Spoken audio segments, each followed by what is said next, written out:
Bismillahirrahmanirrahim. Assalamualaikum warahmatullahi wabarakatuh. Ya, alhamdulillahirrahmanirrahim. Pada kesempatan kali ini kita bisa bertatap muka ya, meskipun lewat Zoom ataupun via YouTube. Semoga tidak mengurangi keseriusan kita dalam proses pembelajaran pada hari ini. Semoga Allah juga memberikan kita kesehatan sehingga kita bisa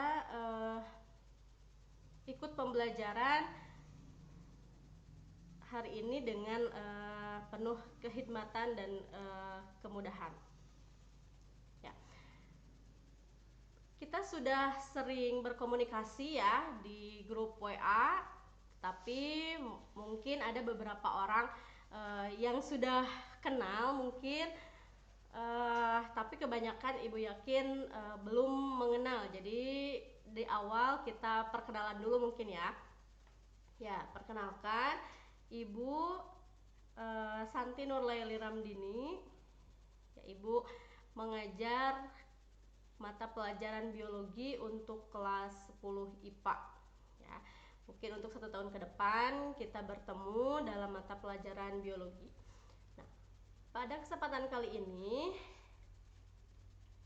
Ibu akan membahas tentang bab 1 ya. Tugasnya sudah masuk, terima kasih kepada yang sudah mengumpulkan tugas, tetapi Ibu belum menjelaskan tentang yang bab 1.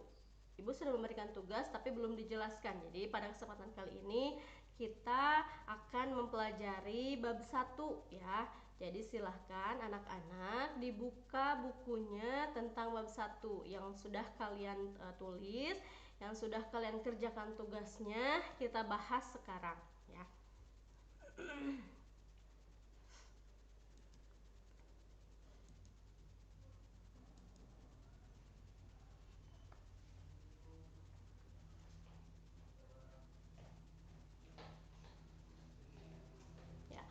Bab 1 tentang ruang lingkup biologi, metode ilmiah, dan prinsip keselamatan kerja ya.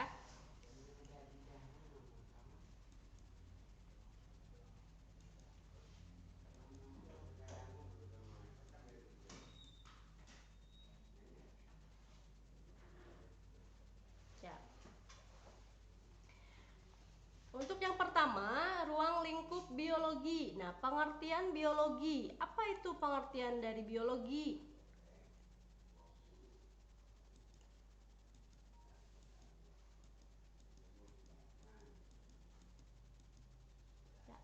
Biologi itu merupakan ilmu yang mempelajari tentang sesuatu yang hidup.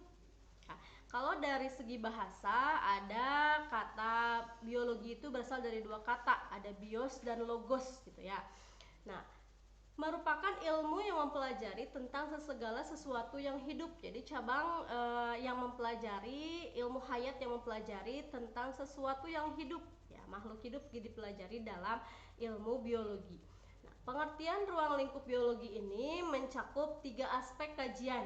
Ada ragam permasalahan biologi, ada objek biologi, dan juga tingkat organisasi kehidupan. Permasalahan biologi pada berbagai objek biologi dan tingkat organisasi kehidupan. Nah, objek biologi yang menjadi objek biologi itu adalah makhluk hidup. Ya, dengan karakteristiknya atau ciri-ciri dari makhluk hidup ini, yang pertama adalah disusun oleh sel. Nah, sel ini merupakan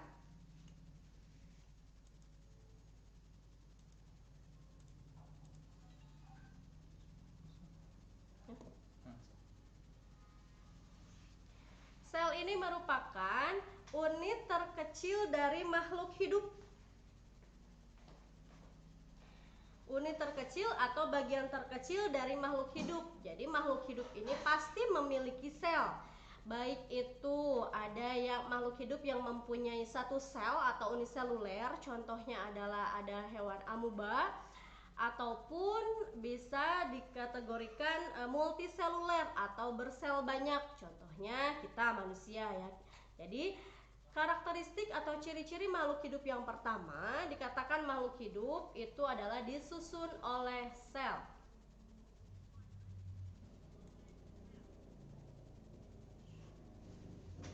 Yang kedua cirinya, mengalami pertumbuhan dan juga perkembangan. Nah, apa bedanya pertumbuhan dengan perkembangan? Ya, kalau pertumbuhan itu adalah perubahan ukuran sel atau pertambahan jumlah sel. Jadi bisa kita lihat dari misalnya pertambahan tinggi atau pertambahan berat badan, misalkan itu yang namanya pertumbuhan gitu ya. Misalkan kita dari bayi lahir beratnya 3 kilo, tingginya 50 cm misalnya. Kemudian ke anak-anak semakin bertambah kan, beratnya bertambah, tingginya bertambah. Nah, itu berarti bisa dikategorikan sebagai pertumbuhan gitu ya. Tumbuhan juga sama, ketika kita menanam pohon dari mulai biji tumbuh ke atas semakin tinggi, melebar batangnya, berarti itu yang namanya pertumbuhan. Sedangkan perkembangan adalah perubahan sel menjadi bentuk yang berbeda dan menjalankan fungsi tertentu, atau bisa dikategorikan perkembangan ini mengarah kepada proses kedewasaan gitu ya, pola pikirnya gitu ya. Kalau tumbuhan berarti ditandai dengan tumbuhnya atau munculnya bunga misalkan.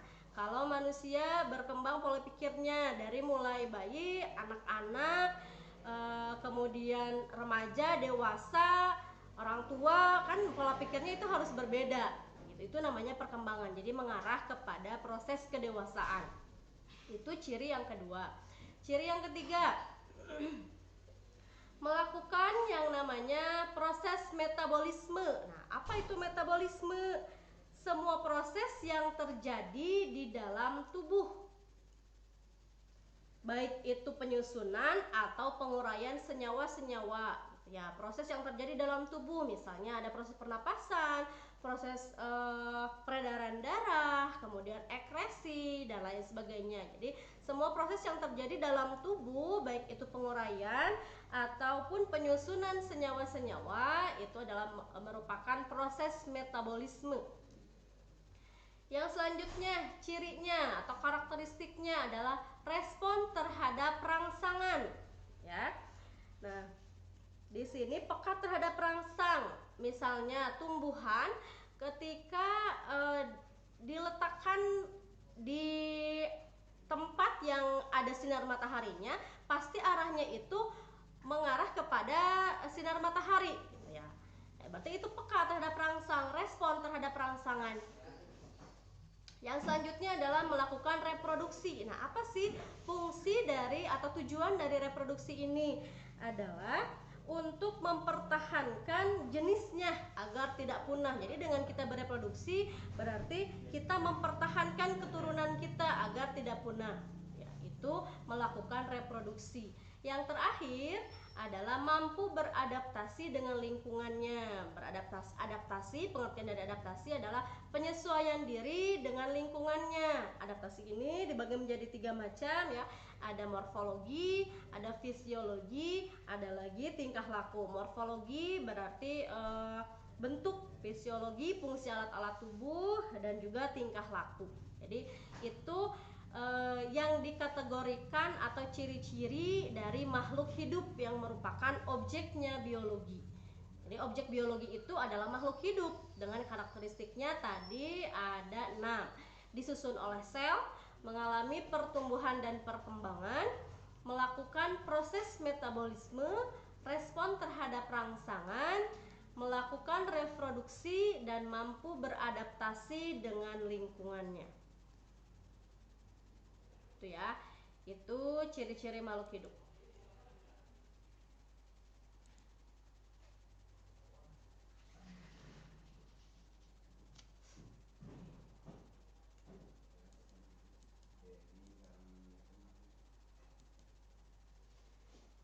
Yang kedua, tingkat organisasi kehidupan ya.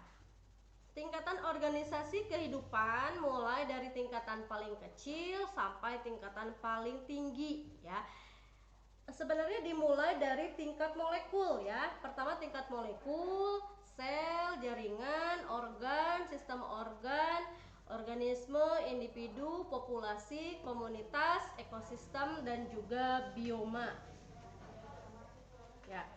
Molekul ini terdiri dari 2 atom atau lebih ya yang saling berikatan dengan kuat atau ikatan kovalen sebagai penyusun sesuatu zat ya terjadi di dalam tubuh. Misalnya contohnya ada karbohidrat, ada protein, ada lemak, yaitu adalah molekul, tingkatan molekul ya. Tingkatan molekul ini dapat dibagi-bagi lagi menjadi atom tadi ya. Jadi terdiri dari 2 atom atau lebih yang saling berikatan sangat kuat ya, atau ikatan kovalen. Yang kedua, selain molekul adalah sel. Tadi sel ini adalah satuan atau unit terkecil dari makhluk hidup. Ya, contohnya ada sel darah putih, ada sel darah merah, ada sel otot. Kemudian yang ketiga ada jaringan. Nah, jaringan ini merupakan sekumpulan sel. Ya, kalau sel tadi unit terkecilnya, kalau jaringan ini sekumpulan sel yang memiliki bentuk dan fungsi yang sama. Misalnya ada jaringan syaraf, ada jaringan otot. Kalau di tumbuhan ada jaringan epidermis, ada jaringan penguat, ada jaringan pengangkut. Nah, itu jaringan ya. Jadi sekumpulan sel yang memiliki fungsi yang sama, melaksanakan fungsi yang sama. Kemudian yang keempat ya, ada organ. Nah, kalau organ kelompok jaringan yang melakukan fungsi tertentu. Jadi kalau misalkan di manusia organnya apa saja? Ada mata, ada ginjal, ada paru-paru, ada jantung, dan lain sebagainya. Kalau di tumbuhan organnya ada batang, misalkan ada akar, kemudian ada bunga, ada daun. Nah, ini organ. Jadi kumpulan jaringan. Kalau sel unit terkecil, jaringan kumpulan dari sel, organ kumpulan dari jaringan. Selain organ ada lagi sistem organ ya. Kalau sistem organ sekelompok organ yang menjalankan fungsi tertentu. Jadi ada beberapa organ yang menjalankan fungsi tertentu, digabung. Kalau tadi organ cuma satuan, ginjal, paru-paru, misalnya jantung dan lain sebagainya. Kalau sistem organ, nah organ-organ ini bergabung bekerja sama untuk melaksanakan fungsi tertentu.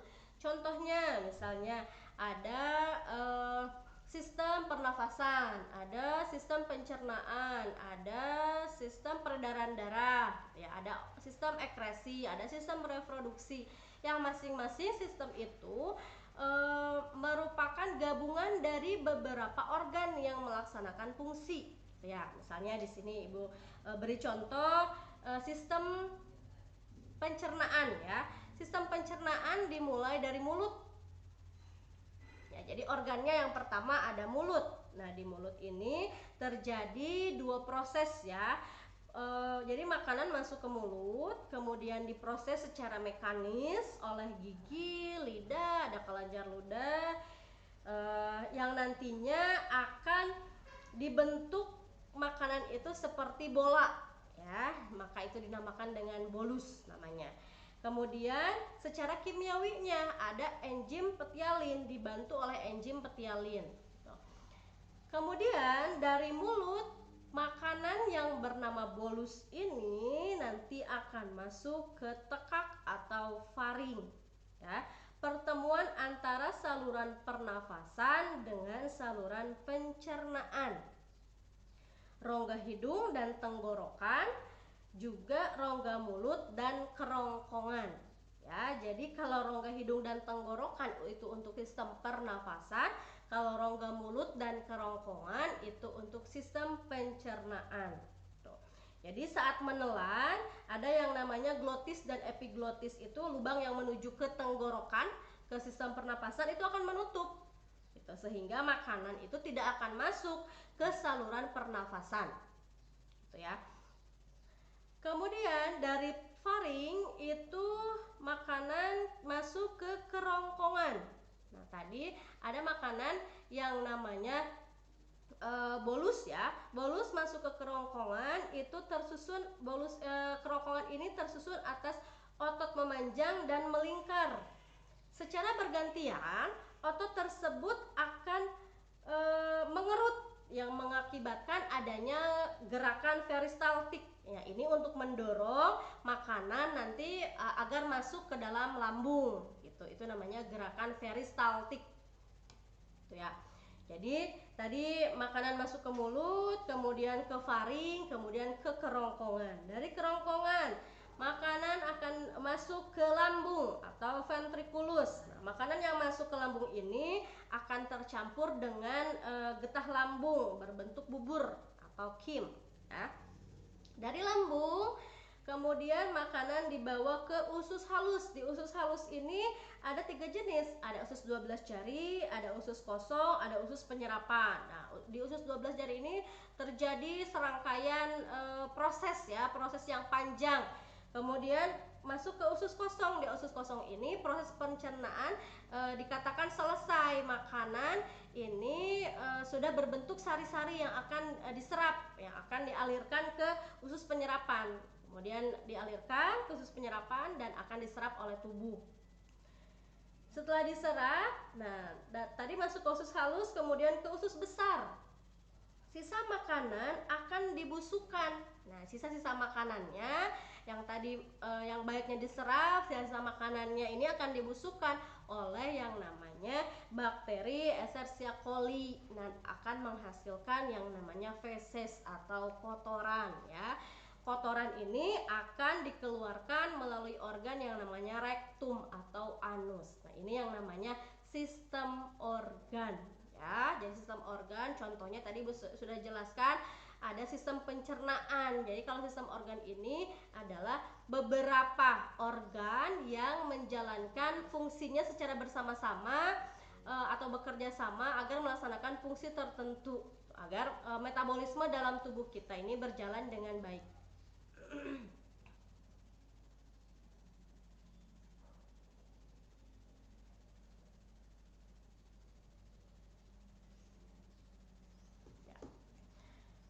Kemudian ada lagi organisme.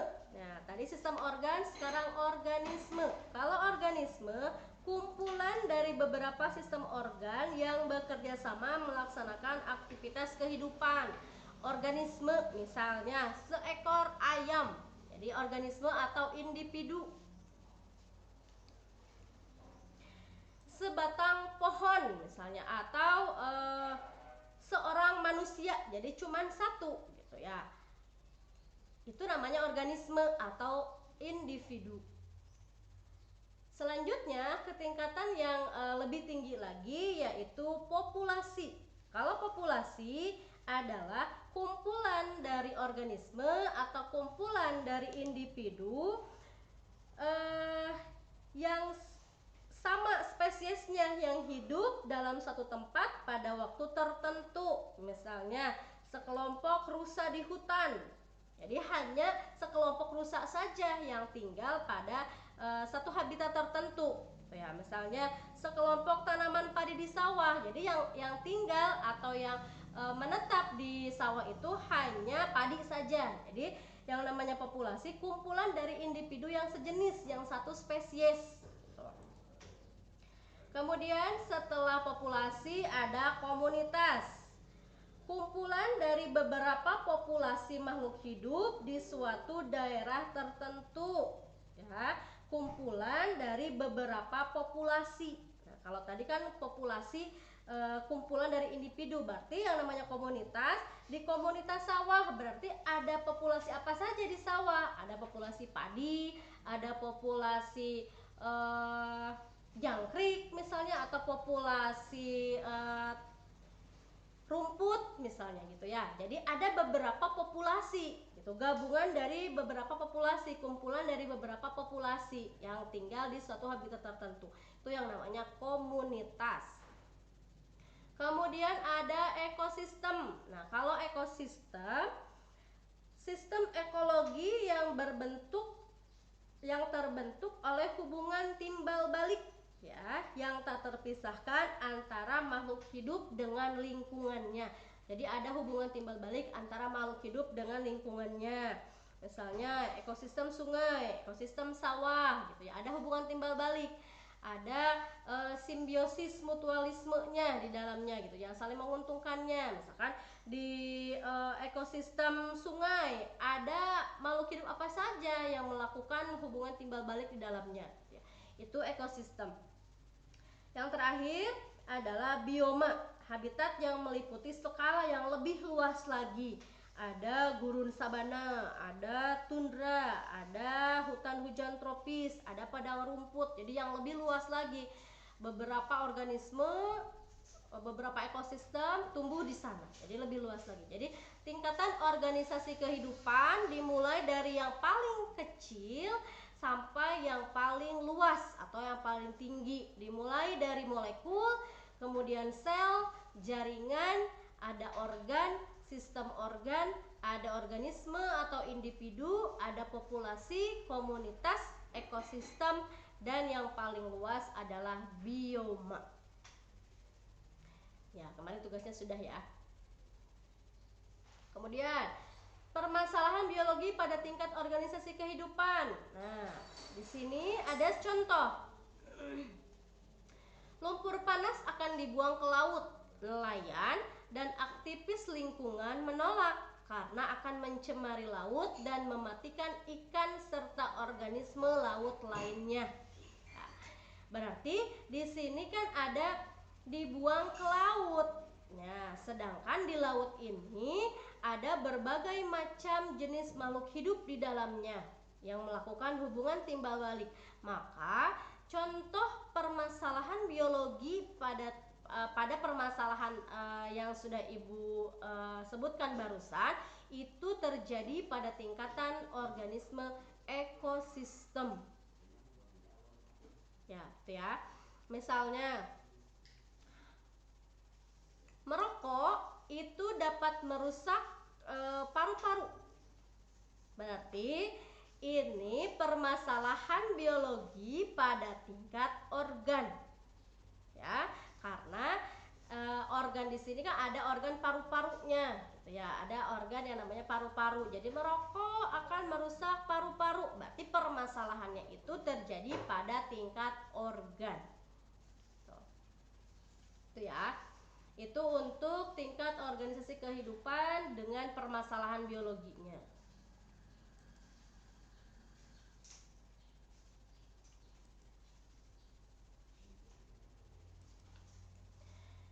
Cabang-cabang ilmu biologi. Ada yang namanya anatomi. Jadi biologi ini karena cakupannya sangat luas, maka dibuatkan cabang-cabang ilmu biologinya. Ada anatomi. Anatomi berarti susunan bagian dalam tubuh makhluk hidup. Ada anestesi, itu mempelajari tentang pembiusan. Ada bioteknologi, penggunaan proses biologi untuk penyediaan bahan-bahan dan jasa bagi manusia. Ada bioteknologi konvensional dan juga modern ya. Ada botani. Kalau botani ini mempelajari tentang tumbuhan dan segala kekhususannya. Ada ekologi. Nah, hubungan timbal balik antara makhluk hidup dengan lingkungannya. Kemudian ada embriologi, mempelajari tentang makhluk hidup atau embrio mulai dari zigot sampai menjadi dewasa. Kemudian endokrinologi, sistem hormon tubuh. Ada entomologi, semua segi kehidupan hewan serangga. Evolusi, perubahan makhluk hidup yang berjalan sangat lambat dalam waktu yang cukup lama sehingga nantinya akan terbentuk spesies yang baru.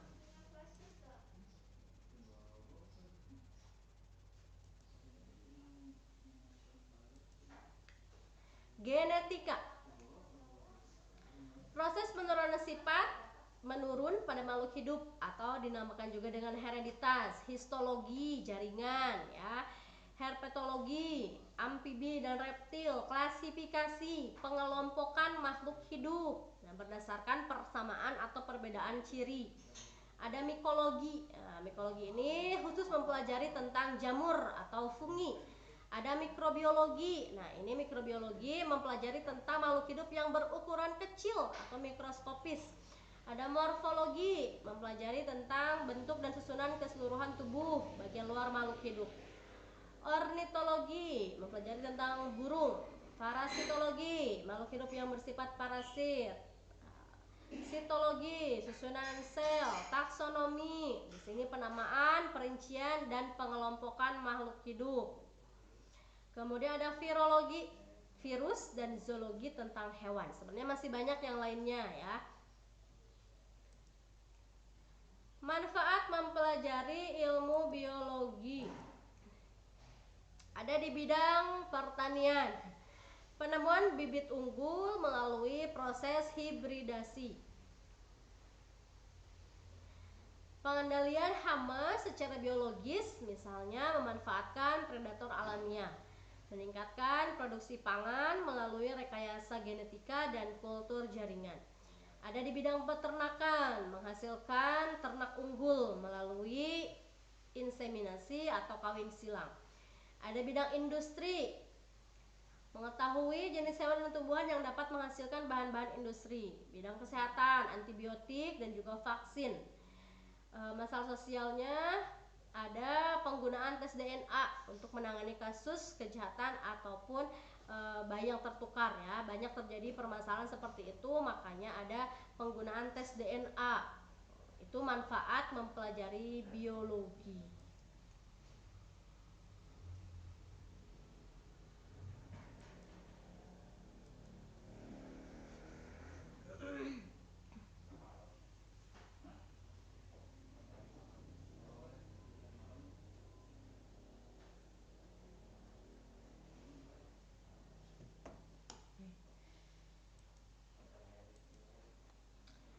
Yang selanjutnya ada metode ilmiah.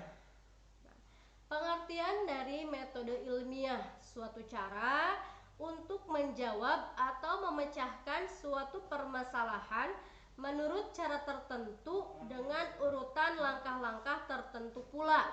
Jadi, ada satu permasalahan yang harus dipecahkan dan harus dijawab ya, menurut cara tertentu dengan urutan-urutan langkah-langkah tertentu pula. Jadi tidak sembarangan, ada urutannya, ada langkah-langkahnya. Itu metode ilmiah secara pengertiannya ya.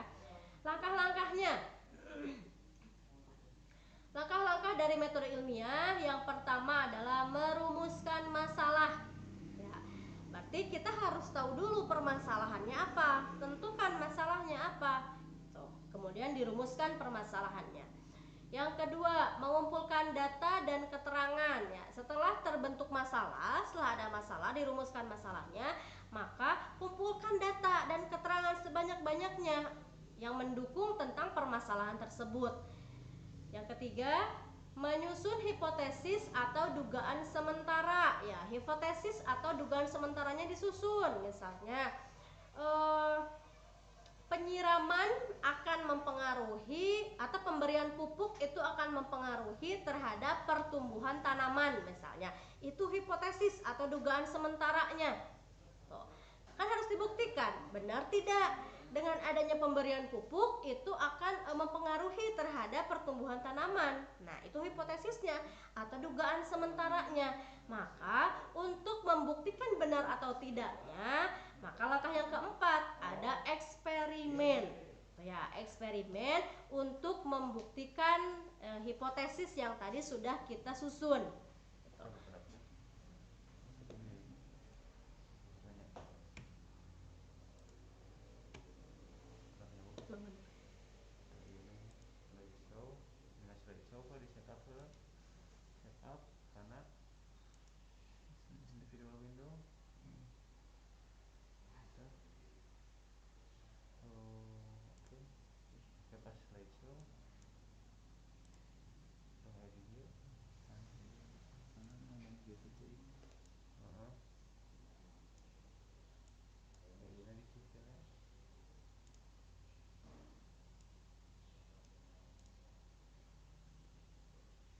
Gimana Bu tadi materinya?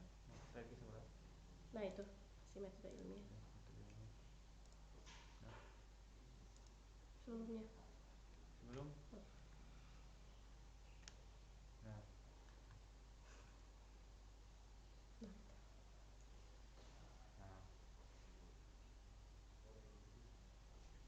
Jadi YouTube-nya tampilkan di dia.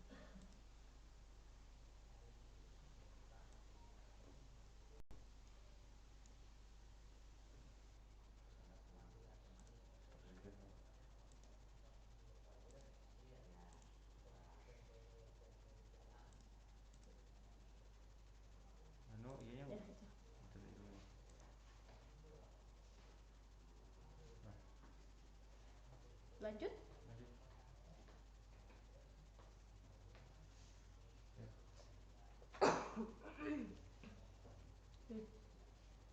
Balik lagi. Paling setting dulu tiap representasi gitu. Mm-mm. PS. Jadi buka.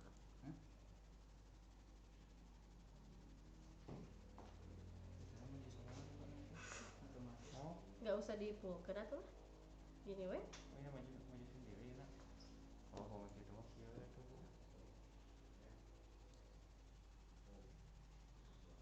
Nah, di full ketinggalin kana atas.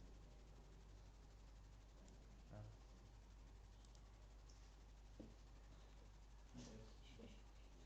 Oke. Ya, kita lanjutkan ya. Tadi sudah menyusun hipotesis atau dugaan sementara, kemudian dilakukan eksperimen untuk membuktikan hipotesisnya. Jadi dicoba eksperimennya, melalui percobaan tanaman tersebut diberikan pupuk, gitu ya.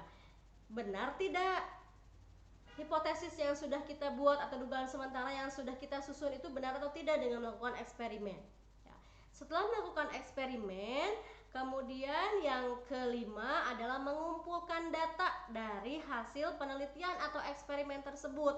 Nah, dikumpulkan data-data yang menunjangnya. Misalkan benar bahwa dengan pemberian pupuk itu akan mempengaruhi terhadap pertumbuhan tanaman, maka dikumpulkan data-datanya. Gitu ya. Ada beberapa referensi yang dikumpulkan untuk menunjang hasil eksperimen tersebut. Yang keenam, ada mengolah dan menganalisis data. Nah, diolah, kemudian dianalisis datanya agar lebih akurat lagi. Kemudian dibuat kesimpulan, setelah dibuat kesimpulannya, kemudian dipublikasikan hasilnya. Jadi langkah-langkah dari metode ilmiah itu ada 3, 4, 5, 6, 7, 8 ya, ada 8. Dirumuskan masalahnya apa, dikumpulkan data yang menunjang terhadap permasalahannya, kemudian disusun hipotesisnya atau dugaan sementaranya dulu, kemudian dilakukan eksperimen untuk membuktikan hipotesis, dikumpulkan data hasil penelitian atau eksperimen, diolah dan dianalisis datanya, dibuat kesimpulan dan dipublikasikan hasilnya. Sikap ilmiah yang harus dimiliki oleh seorang ilmuwan. Jadi ketika seseorang akan menjadi seorang ilmuwan harus memiliki sikap-sikap ilmiah. Ya. Yang pertama adalah rasa ingin tahu.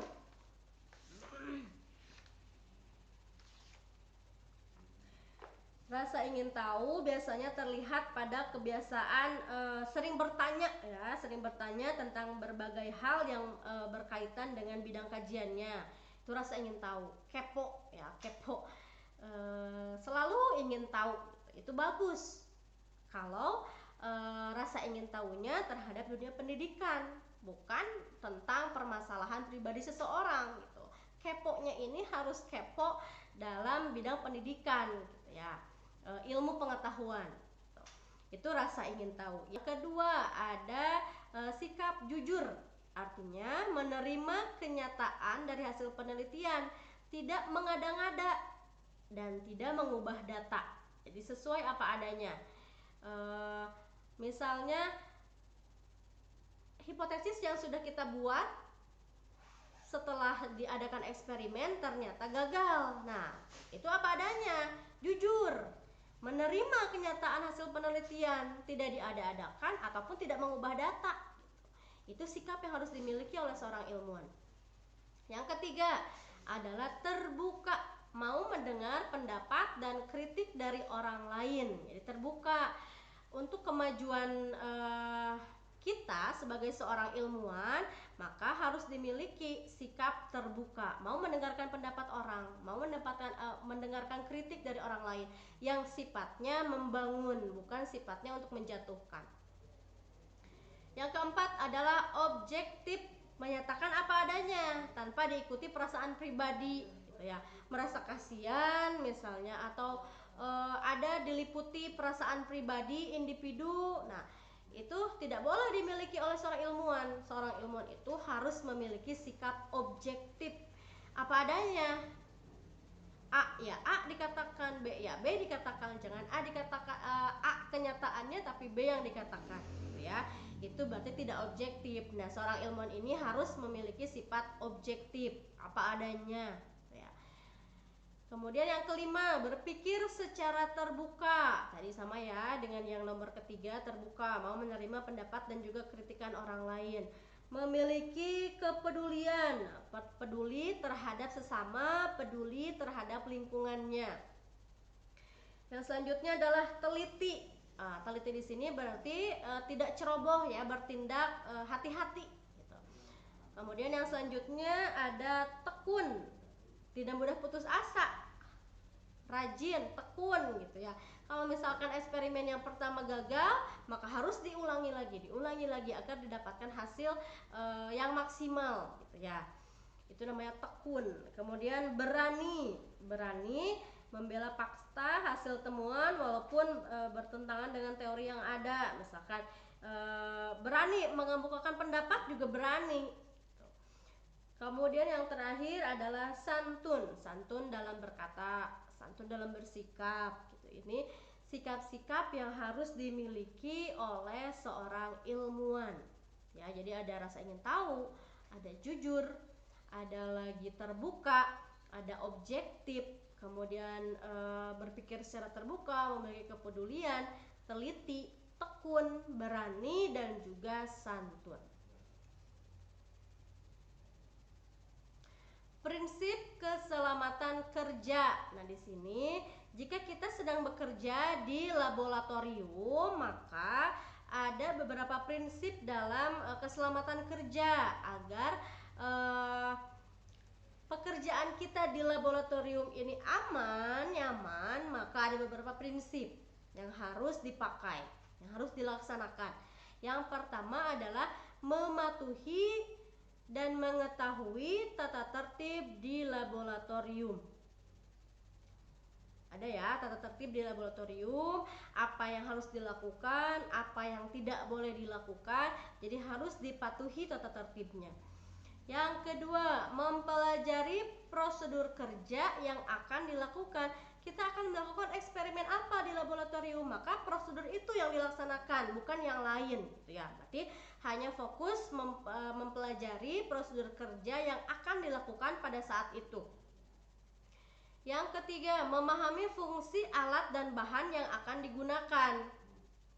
Jelas hubungannya dengan eksperimen apa yang akan dilakukan, maka alat dan bahan yang akan digunakan juga berhubungan dengan itu.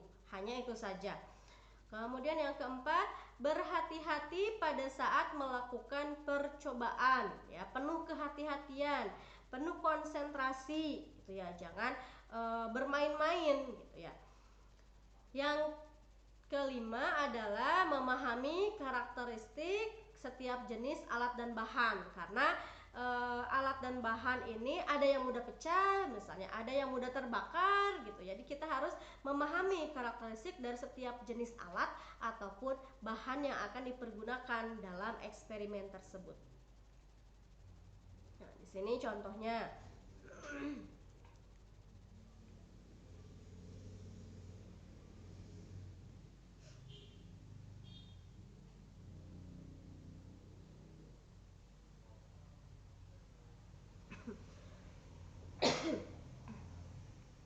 Amati gambar di bawah ini beri keterangan setiap gambar ini yang paling simpelnya ya, yang paling sederhana.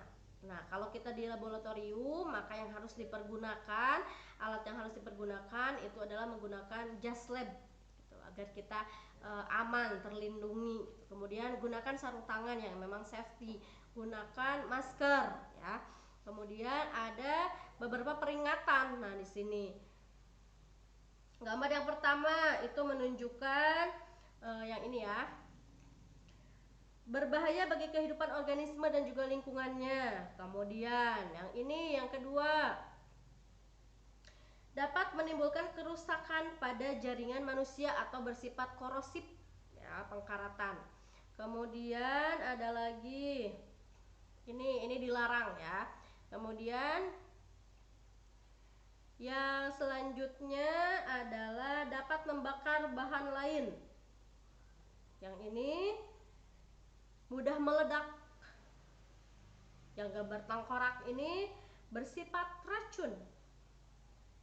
Dan yang terakhir adalah sangat mudah terbakar. Jadi kita harus tahu beberapa prinsip kerja, beberapa fungsi alat dan bahan yang akan digunakan, dan juga peringatan-peringatan yang ada di laboratorium. Jadi ketika kita melakukan eksperimen di laboratorium, kita aman ya. Jadi peringatan-peringatan ini harus diperhatikan. Ini untuk bab pertama ya. Kita masuk ke yang bab kedua.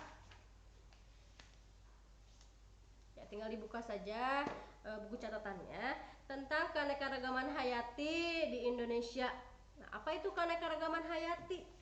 Keanekaragaman hayati berarti bermacam-macam. Hayati adalah hidup gitu ya. Berarti bermacam-macam makhluk hidup yang ada di muka bumi ya, karena makhluk hidup di muka bumi ini sangat sekali banyak jenisnya. Itu keanekaragaman hayati.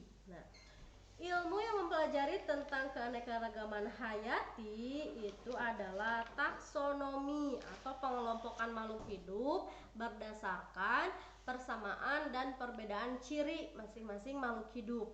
Jadi yang memiliki persamaan ciri maka dikelompokkan ke dalam kelompok tertentu gitu ya. Jadi disamakan gitu, persamaan dan juga perbedaan cirinya. Itu adalah taksonomi ya, pengelompokan makhluk hidup. Nah, dari klasifikasi ke taksonomi. Berbagai tingkat keanekaragaman hayati. Nah, keanekaragaman hayati ini dibagi menjadi 3 macam. Ada keanekaragaman hayati tingkat gen, ada keanekaragaman hayati tingkat jenis, ada keanekaragaman hayati tingkat ekosistem. Keanekaragaman hayati tingkat jenis, tingkat gen, maaf. Nah, di sini kalau tingkat gen ini adalah yang mengendalikan sifat di dalam tubuh ya. Jadi yang dikendalikannya itu adalah gennya. Di sini contohnya, dalam satu spesies mangga terdapat aneka macam mangga, baik bentuknya, warnanya, rasanya, gitu ya. Nah, ini yang mengendalikannya adalah tingkat gen. Ya, jadi ada berbagai macam mangga yang sejenis, yang mengendalikannya, perbedaan yang mengendalikannya adalah tingkat gen. Kan ada mangga aromanis, ada mangga apa sih? Macam-macam jenis mangga gitu ya. Jadi yang mengendalikannya itu, kenapa sampai terjadi berbagai macam jenis mangga, yang mengendalikannya itu adalah tingkat gen gitu ya. Misalnya pisang ya, ada pisang Ambon, ada pisang raja, ada pisang serai, raja serai gitu ya. Itu dalam satu tingkat spesies yang sama, jenis yang sama tapi berbeda. Nah, yang mengendalikan perbedaan tersebut itu adalah yang namanya tingkat gen.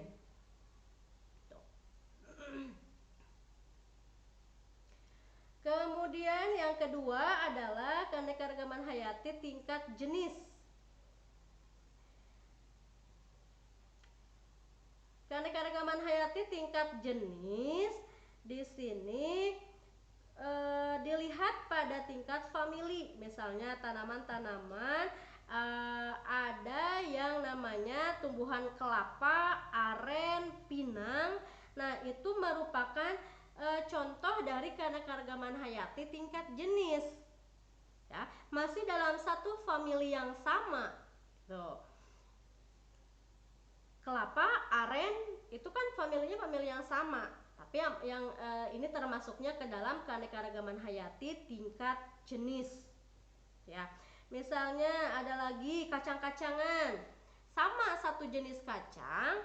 Di sini ada kacang tanah, ada kacang buncis, ada kacang kapri, ada kacang hijau. Nah, ini yang mengandalkannya atau termasuknya adalah ke dalam keanekaragaman hayati tingkat jenis. Gitu. Kemudian ada lagi dari famili kucing, harimau, singa. Nah, ini satu famili, maka dimasukkan ke dalam keanekaragaman hayati tingkat jenis, ya. Satu famili tapi hanya berbeda habitat dan juga tingkah lakunya. Dari kucing, harimau dan juga singa gitu. Satu famili tapi berbeda dalam segi tingkah laku gitu ya.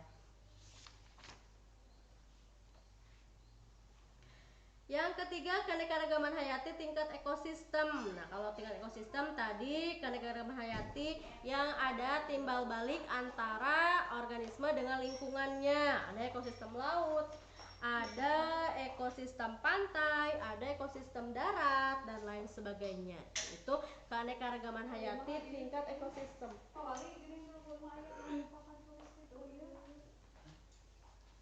Pengen ditampilin itunya aja akunya. Soalnya terpakai ya kak.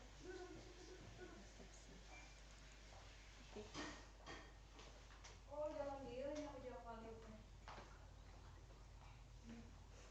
di rumah ada apa ada bisa kan bisa ketinggali buat udah nanti emang begitu satu sama Ya. ketinggalin sama ada udah bisa sendiri gua masih nyatet poin-poin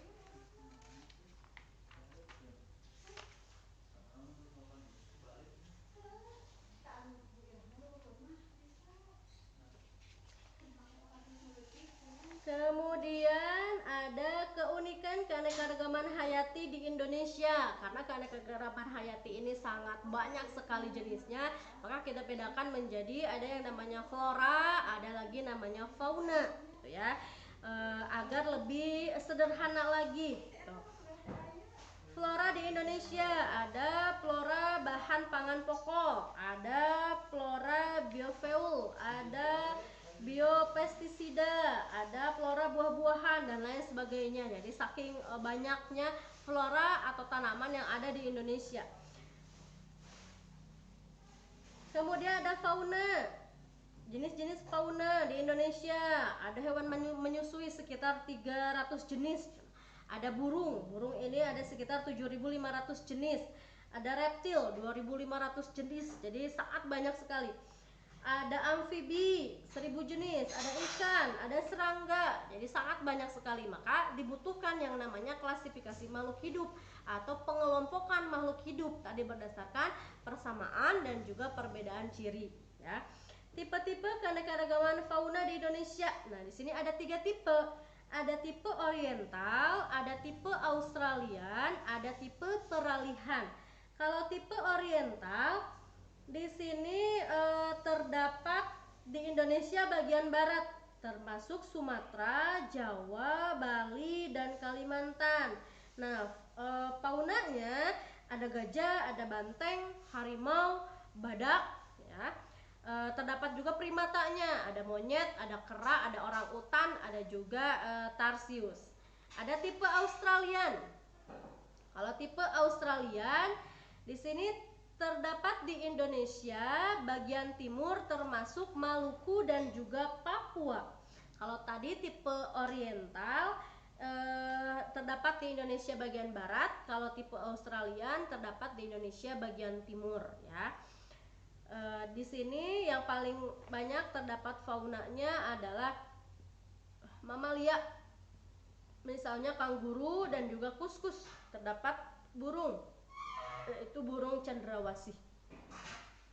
Ada tipe peralihan.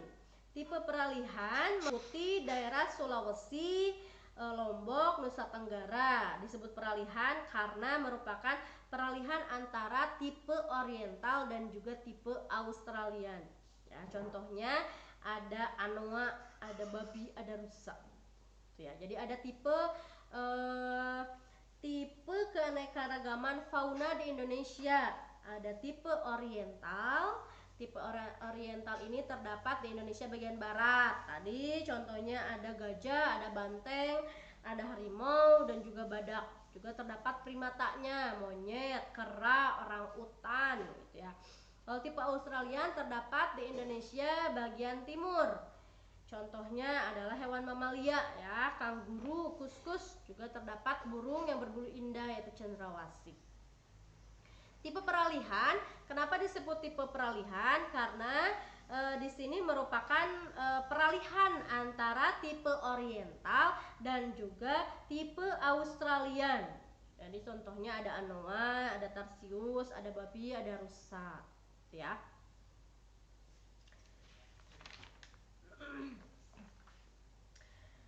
Garis Wallace, garis Weber, dan keunikan hutan hujan tropis, pesisir, dan laut. Ya. Ada garis Wallace dan garis Weber. Nah, apa bedanya garis Wallace dengan garis Weber? Nah, yang menemukan garis Wallace itu adalah Alfred Russel Wallace. Ya, mengadakan penelitian mengenai penyebaran hewan di Indonesia. Garis Wallace dan garis Weber ini menunjukkan tentang persebaran flora dan fauna yang ada di Indonesia.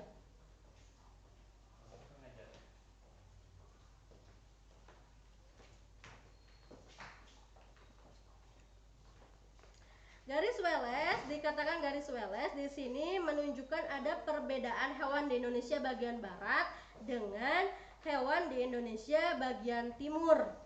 Ya, garis batasnya dinamakan dengan garis Wallace. Kawasan garis Wallace meliputi wilayah Pulau Sulawesi, ada Kepulauan Maluku, ada Sumbawa, ada Lombok, dan juga ada Timur. Nah, kemudian ada garis Weber di sini. Persebaran hewan dari Australia ke Indonesia bagian timur melewati garis Weber. Ya, jadi dari fauna yang ada di Indonesia, penyebaran hewannya dari mulai Australia kemudian ke Indonesia bagian timur itu dinamakan dengan garis Weber. Nah, tadi berdasarkan garis Wallace dan garis Weber, maka flora dan fauna di Indonesia tadi dibedakan menjadi 3 tipe. Ada tipe oriental, tipe Australian, dan tipe peralihan gitu ya. Jadi dari garis Wallace, dari garis Weber, maka didapatkan 3 tipe flora di Indonesia, fauna di Indonesia. Nah, ulangi ya. Kalau garis Wallace itu batasnya dimulai dari Selat Lombok sampai Selat Makassar. Indonesia bagian barat dengan Indonesia bagian timur, dimulai dari Selat Lombok sampai Selat Makassar. Itu garis Wallace. Kalau garis Weber, batasnya persebaran fauna di Indonesia itu dari mulai Australia masuk ke Indonesia bagian timur, itu garis Weber. Jadi karena adanya garis Wallace dan garis Weber ini menyebabkan adanya 3 tipe fauna di Indonesia. Ada tipe oriental, ada tipe Australian, ada juga tipe peralihan. Tadi tipe oriental berarti tipe oriental itu meliputi Indonesia bagian barat gitu ya. Kalau tipe Australian meliputi bagian Indonesia bagian timur. Kalau tipe peralihan itu peralihan antara tipe oriental dengan tipe Australian.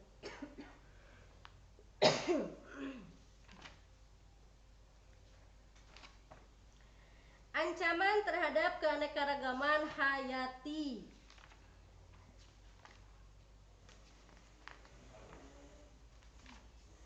Ya.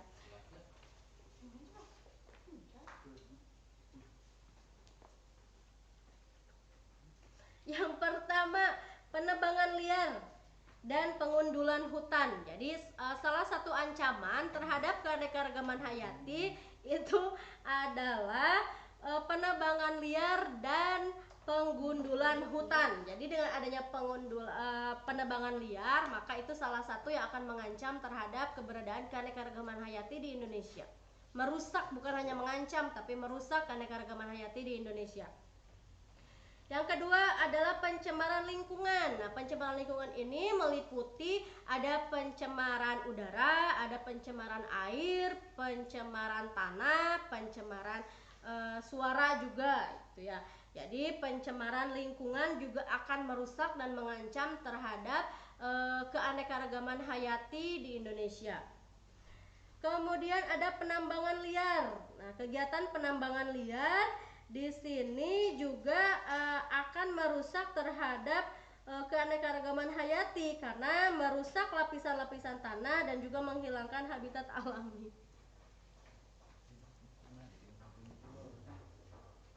Kemudian yang terakhir adalah perburuan liar, ya. Perburuan liar, hewan-hewan yang dilindungi diburu secara liar, itu juga nantinya akan merusak terhadap keanekaragaman hayati di Indonesia. Jadi itu hal-hal yang akan merusak terhadap kelangsungan keanekaragaman hayati di Indonesia, baik flora ataupun faunanya.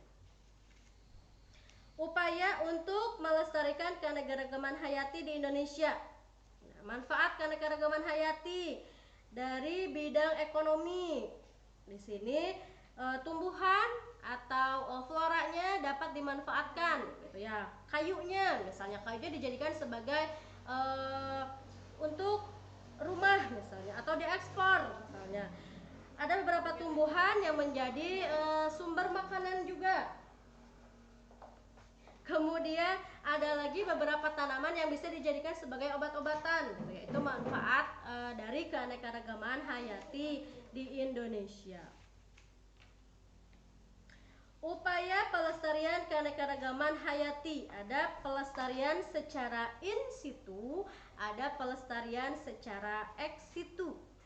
Pelestarian secara in situ adalah pelestarian keanekaragaman hayati yang dilakukan di tempat hidup asalnya atau habitat asalnya. Misalnya contohnya ada Taman Nasional dan juga cagar alam. Nah, di Taman Nasional ini dilestarikan keanekaragaman hayati tapi di tempat aslinya, di habitat aslinya. Ya, itu contohnya adalah Taman Nasional dan juga cagar alam. Ada pelestarian secara ex situ. Kalau pelestarian secara ex situ, pelestarian keanekaragaman hayati tumbuhan atau hewan dengan cara dikeluarkan dari habitat aslinya dan dipelihara di tempat lain. Misalnya contohnya ada kebun botani, ada kebun raya atau kebun binatang, gitu ya. Jadi bukan habitat aslinya. Kalau habitat aslinya itu adalah in situ, itu berarti di dalam, gitu ya. Jadi pelestarian secara in situ adalah pelestarian keanekaragaman hayati yang dilakukan di tempat asalnya atau habitat aslinya. Kalau pelestarian secara ex situ itu pelestarian keanekaragaman hayati baik tumbuhan ataupun hewan yang dilakukan dikeluarkan dari habitat aslinya kemudian ditempatkan di tempat yang baru, di tempat yang lain. Contohnya kebun binatang. Kalau di kebun binatang itu kan banyak sekali tumbuhan ataupun hewan dari berbagai macam jenis, dari berbagai macam wilayah, gitu, disatukan di tempat yang sama, gitu, di tempat yang lain. Itu pelestarian secara ex situ. Jadi kalau ex situ dikeluarkan dari habitat aslinya, ditempatkan di tempat yang baru, tempat yang lain. Itu untuk yang bab 2, ya, bab 2 tentang keanekaragaman hayati di Indonesia, ya. Kemarin sudah, tinggal kita masuk ke bab 3 tentang klasifikasi makhluk hidup, ya. Nanti di-share aja ya di grup masing-masing untuk tugas bab 3 atau klasifikasi makhluk hidup. Gitu, ya. Materi kita pada hari ini sudah selesai bab 1 dan bab 2. Mudah-mudahan dapat dipahami. Jika ada pertanyaan silahkan boleh diajukan ya. Ada yang mau ditanyakan? Silahkan di chat aja sebelum kita akhiri.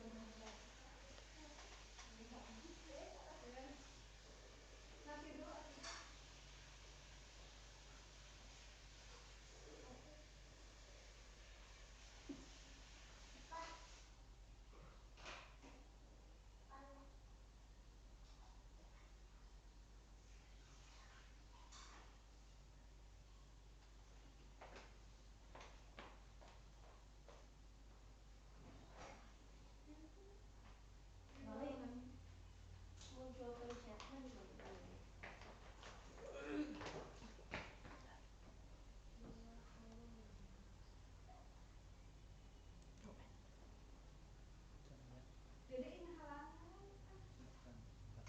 Absen dulu tuh. Absen dulu.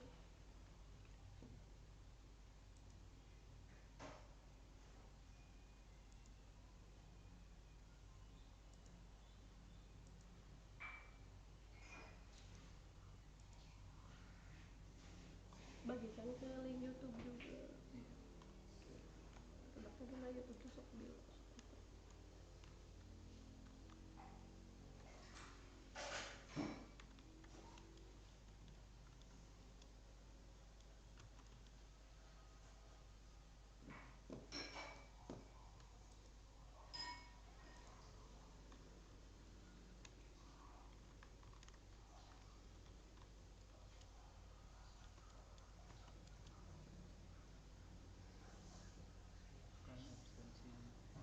Silakan diisi absensinya baik di yang pakai aplikasi Zoom ataupun YouTube ya.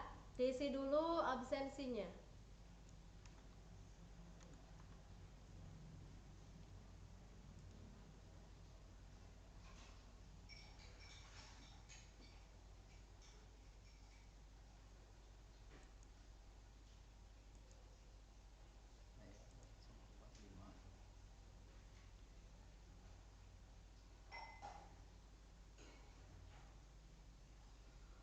Yang mau bertanya silakan.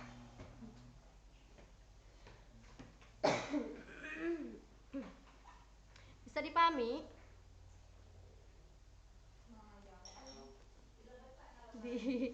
Di chat saja. Kalau tidak ada yang mau ditanyakan, beres nih.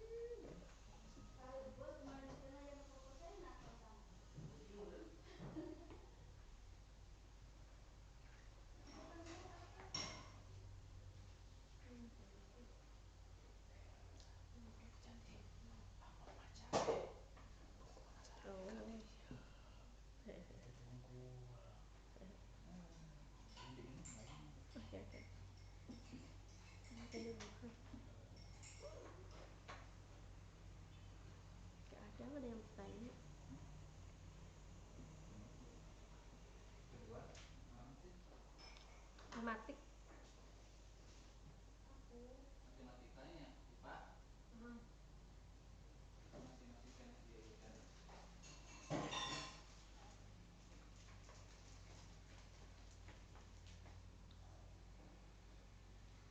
Sembilan.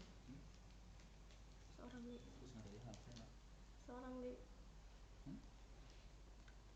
Yang lain. Oh iya mah di Zoom ngumpul katanya. Mana YouTube? YouTube 14.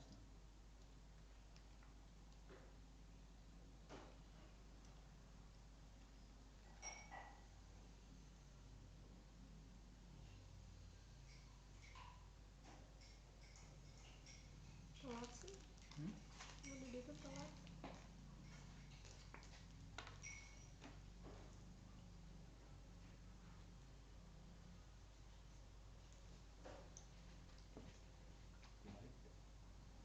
Dibalik. Dibalik. Dibalik. Dibalik. Dibalik. Baliknya. Yang udah dibaliknya. Nanti. Iya nih. Pokoknya ada ya.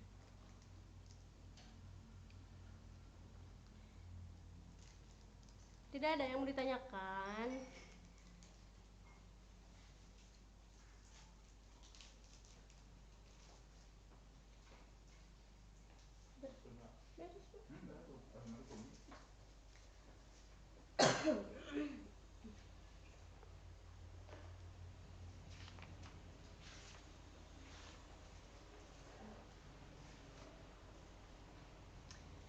Nanti pertemuan selanjutnya tentang klasifikasi makhluk hidup ya. Silahkan kalian cari informasi terlebih dahulu tentang materi klasifikasi makhluk hidup ya. Proses klasifikasinya, kemudian di sini ada sistem tata nama makhluk hidupnya, kemudian beberapa sistem klasifikasi. Silahkan dicari, kemudian ditulis terlebih dahulu. Nanti pertemuan selanjutnya Ibu akan menjelaskan kembali.